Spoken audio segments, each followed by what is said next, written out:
Our guest today is someone we just heard harmonizing on that song, The Air That I Breathe. In the 1960s, Terry Sylvester began his music career as part of the Liverpool beat combo known as the Escorts. He later joined a group that I'm sure you're all familiar with called the Swingin' Blue Jeans, and then finally, the Hollies. He's going to be appearing at the Fest For Beatles Fans next weekend, March 31st, April 1st, and April 2nd, at the Hyatt Regency in Jersey City. Terry Sylvester, welcome to the show. Thank you, Dave. Can you hear me loud and clear from Florida today? Yeah, we got you. You know, before we get into your Beatles connections, because you've got plenty of them, I wonder if we could go back and talk about the song we just heard, The Air That I Breathe. Do you have any memories of recording that song with the Hollies? Yes, lovely song we did in 1974. And there is quite a funny story about this. Obviously, you know, the Hollies, and we used to record at Abbey Road, and so we can talk about anything you want.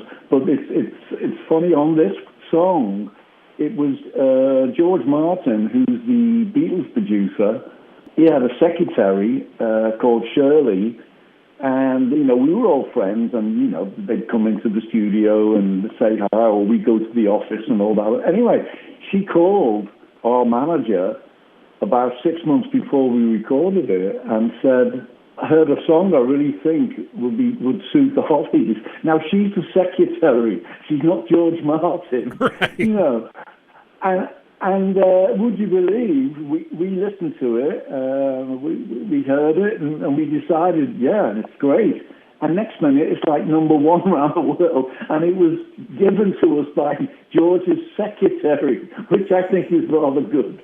Yeah, well, she was the secretary with the golden ears, I guess. Well, exactly. I mean, she must have heard some great songs in her, It's true. In her history. Yeah, she heard it all coming out of that studio. So I did a little digging into your background, and obviously you were born in Liverpool, but you're from an area of Liverpool called Allerton, which I know as a Beatles fan is Paul McCartney's neighborhood. So I'm assuming you two were neighbors. I was, about 100 yards away.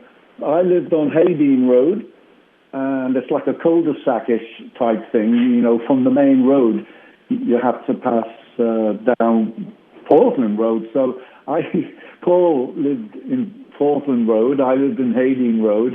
And then, when I was getting the bus when I was a kid and a little bit older, I could hear the drums coming from Paul's house. I could hear them rehearsing. It's quite funny. And you also had a connection to George Harrison. The first job I ever had, like when I left school at 14.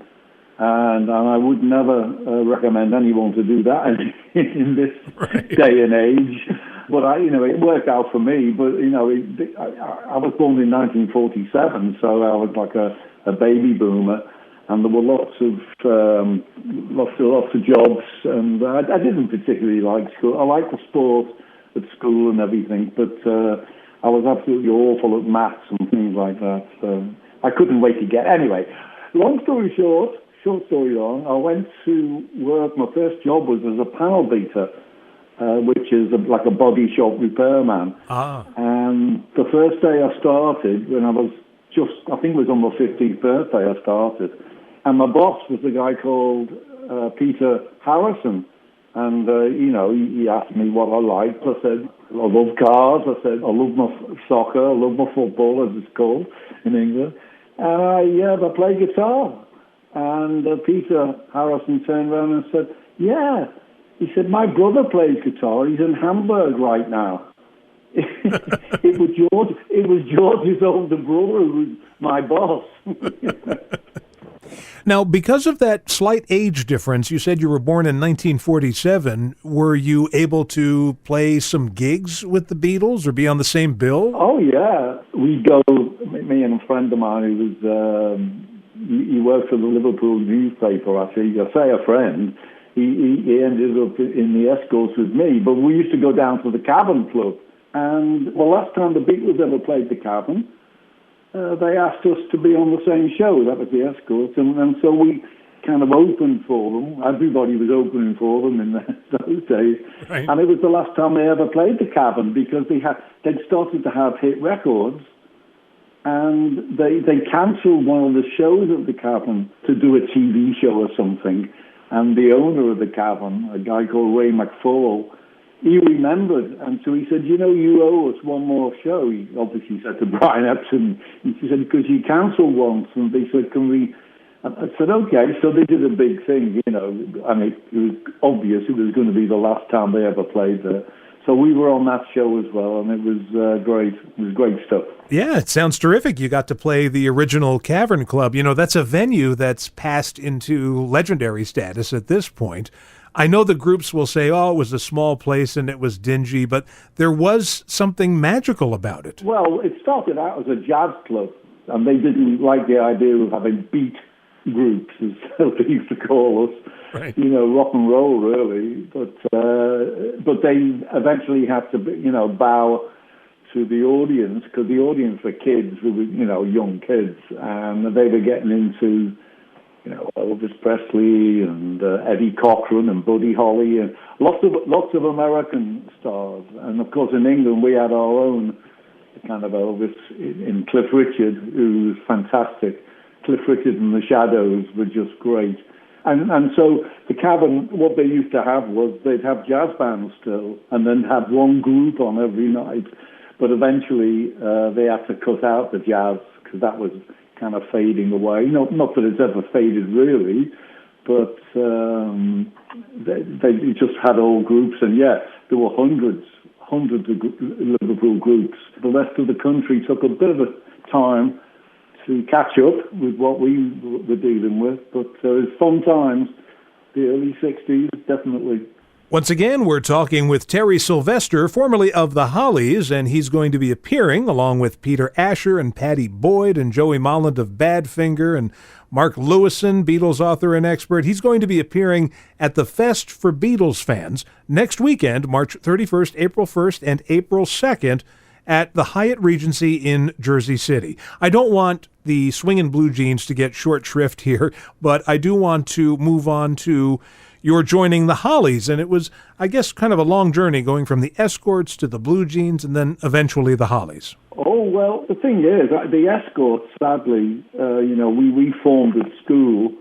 I'd like to say it was a high school, but I'm afraid it's actually now it's knocked down the school I went to, and it's a Tesco's supermarket. Sometimes when I get over to Liverpool, I'll go in there, and I'll whoever I'm with, I will say, see the frozen pea department? That's where I scored all those goals all those years ago. So no, but yeah. What was your question? I've forgotten. It was how the process of getting into the Hollies. Oh, that, yes. Okay, so the Escorts we couldn't get a hit record for some reason. Obviously, if we'd have been with Brian Epstein and the Beatles and Billy J and Jerry and the Pacemakers, maybe we would have had a hit. But the Escorts were managed by a guy called Jim Ireland, and he also managed the Swingin' Blue Jeans. And in 1966, their guitarist decided he didn't want to carry on, going on tour and doing things, and then, leaving his wife and all that kind of business. So they were looking for a singer guitar player, and they asked me. Well, I was a bit sad to leave my mates, my school pals, the Escorts and all that. But this was the chance to go with a group, the Swingin' Blue Jeans, that had a big number one with Hippie Hippie Shake and other hit records. And so it was a big lift for me.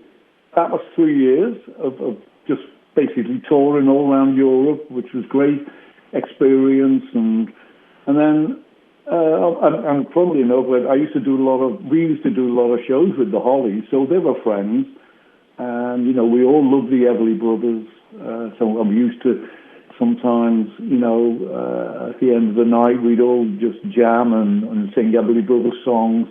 And so when Graham Nash in 1968 decided to go and form Crosby, Stills and Nash as it started, and obviously it ended up Crosby, Stills, Nash and Young, they were looking for someone to replace Graham. and thankfully they chose me.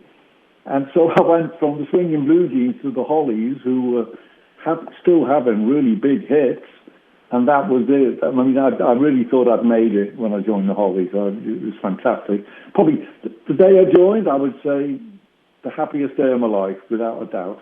Well, it's a heck of a run to be proud of. You start with the Escorts, you move on to the Swingin' Blue Jeans, you join the Hollies, you go solo, and then you wind up in the Rock and Roll Hall of Fame. Well, that also, the Rock and Roll Hall of Fame was something special. Let me just peep around from my position here. Yes, I can see no one's stolen it. Yes, I can see I can see my statuette on the piano. I'm very proud of it. As you should be. And as we wrap up here, is there a place online where people can go to find out where you're going to appear next or what you're doing? Obviously, we mentioned next week at the Hyatt Regency in Jersey City. Next weekend, I should say, March 31st through April 2nd, Friday, Saturday, Sunday, for the Fest for Beatles Fans. But where could people go online? Well, yeah, I mean, I have a website, but I think I have a few problems with it, people pretending to be me and all. Anyway, so I got rid of that. I'm on Twitter now. I am Twitter. So if you go to Twitter and put my name in, I tweet a lot. I tweet about a load of rubbish most of the time, but it's fun.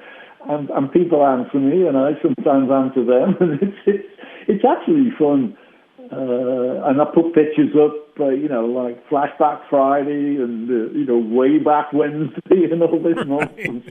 So I'll talk about music, but I'm football, soccer. Liverpool Football Club is my joy, my love of my life, I have to say. And so is Twitter. Yeah, I don't know what it's just if you just go to Twitter and tweet my name, Terry Sylvester, you'll find it. Right. Talk about football. Hey, before we go, we're going to wrap up with the song "He Ain't Heavy, He's My Brother." Can you share any memories of recording that song with us? Well, if people who are listening to this, and I hope people are, they're going to hear a really nice intro and a really nice song, and one of the greatest songs, my favorite song we ever recorded. And Elton John is playing the piano on He Ain't Heavy, He's My Brother. He must have been Reg at that time, right? He was Reg. He was. You're good. You know your stuff. Right. Dave, you know your stuff. No, I heard you know your stuff, actually, by the way. My people heard that you were good. So I would still come on if you were bad, but you were good. No, he was just playing Reg Dwight, doing the sessions in London, and our producer, Ron Richards, we found the song, and Ron Richards was a little bit nervous about us recording it because we'd never done a big ballad.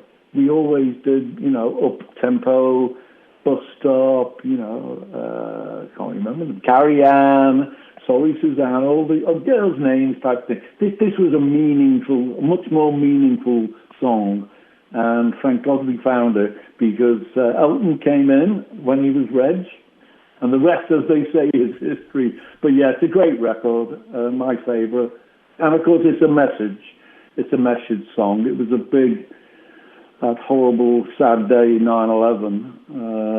I know a lot of the firefighters and obviously the people. He Ain't Heavy, He's My Brother came up a lot, and people use it as like an anthem. And I still sing it. I usually finish off with it when I do a show because it's very hard to follow that song. It's a beautiful song. That it is. Have a great rest of your day, sir.